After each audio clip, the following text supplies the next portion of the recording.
kayaking trip. My wife and I decided that we were going to go on one last, excuse me, I'm talking to you, don't turn around like that. Sorry. Now you ask a question.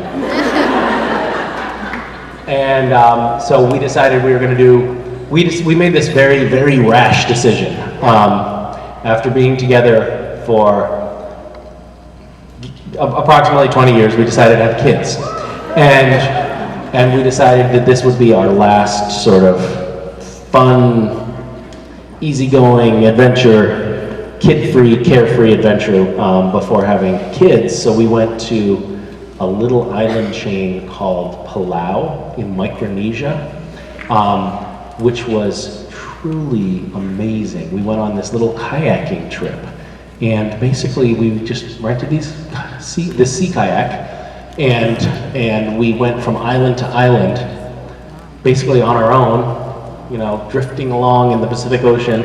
And every night we camped on a different island, and they were all uninhabited. We were the only one. It was spectacular beauty. These amazing, like 300-pound groupers, and these iridescent giant clams right underwater. And I had this like rudimentary spearfishing gun that was made from an old inner tube and a piece of rebar, and we were actually like catching our dinner with this like spearfishing thing and snorkeling, and it was really amazing. Stingrays, mantas, Japanese zeros that were still just like 10 feet underwater, you know, from 60 years ago.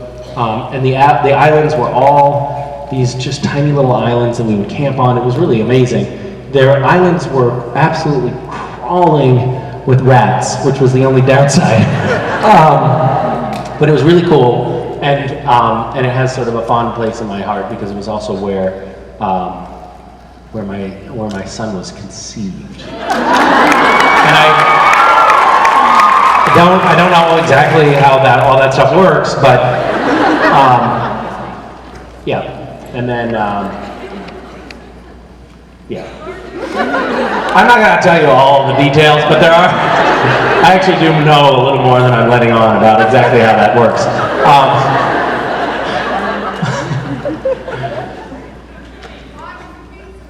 Yes, I did.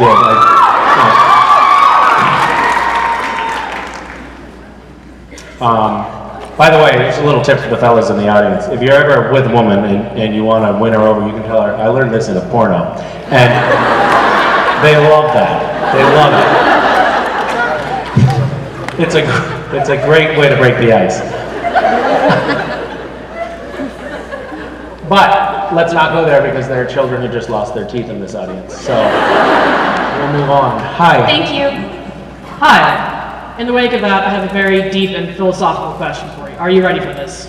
Yes, I am definitely ready. If Kim Kardashian and Kanye West were both drowning, and you only had enough time to save one, what kind of sandwich would you make?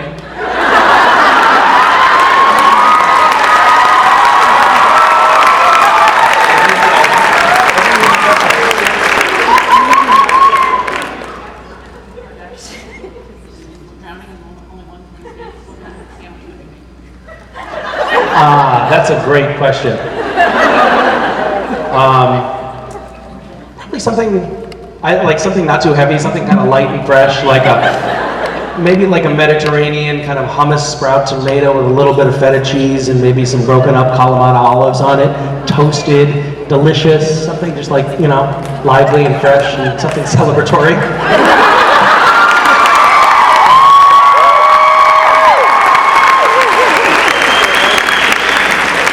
So I'm actually relatively new to even following anyone on Twitter. There's such weird feedback up here. Are you guys hearing like an echo? Because I'm having a hard time hearing people's questions. I'll just mess with the levels on everything here. I'm sure nobody will mind. So I've been following, out of morbid curiosity, which I guess is what those guys have built an empire on, following Kanye West on Twitter. And the guy really has some insightful things to say. He's really, really sharp and really on it. So yeah, nothing critical to say here about those fine people. Hi. Hi.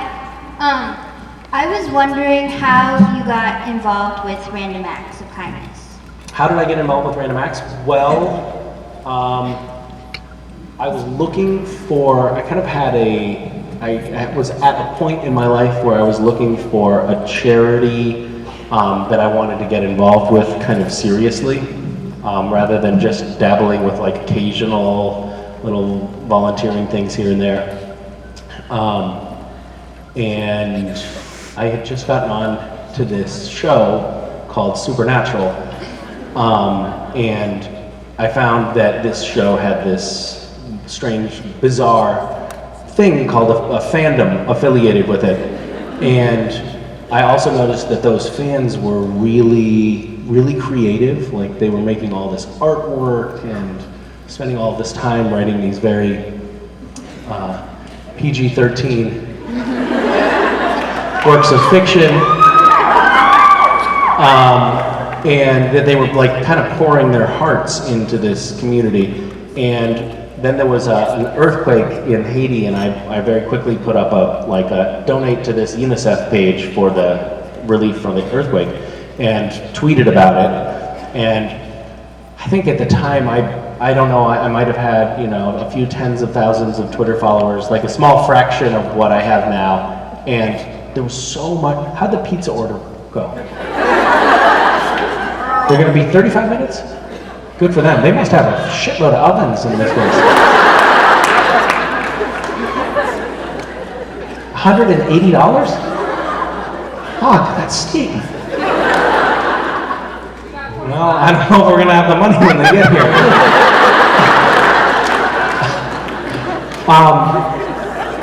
So there was like within a day there was a flood of money that came into that UNICEF page, and it made me realize, oh my God, there's really something here. So it was a combination of seeing all of the creative potential of the fandom and my wanting, like being actively on the lookout for something, and just seeing how charitably inclined the fandom seemed to be. All of those ingredients came together to make me start Random Acts with some fans, and it was kind of remarkable the way it came together. And then over time it's evolved and kind of defined itself more clearly, and become like there's an amazing team of volunteers that now work on Random Acts. Random Acts is still all volunteer run, but it's very professionally run, which is amazing because it's also affiliated with me. But they really are, you know, very international and really well organized, and really active on social media, and with a big core of volunteers that do stuff. I kind of honed in on the notion of Random Acts itself, of the idea that a small, basically the idea for Random Acts is to encourage people to commit small acts of kindness, because I think that there's a ripple effect from those. I think that small act of kindness can actually be amplified by the people around you and can turn into a ripple, can become a wave, and it can actually make a big difference. I cite a few examples from my early childhood where our family didn't have any money to speak of. Like actually, no money is the amount that we had at times. And one Christmas, a mother who was the mother of a kid in my first grade class gave my mother $100 to buy our family, so that my mother could buy me and my brother Christmas presents that year, which by the way was like an obscene amount of money to spend on Christmas. Like it was lavish. We had so much shit we didn't know what to do with it. But that for her it didn't break the bank. It wasn't a huge deal for her, but it meant the world to us. And I now am still talking about that many decades later. And so that one act in some ways may have helped precipitate me starting Random Acts.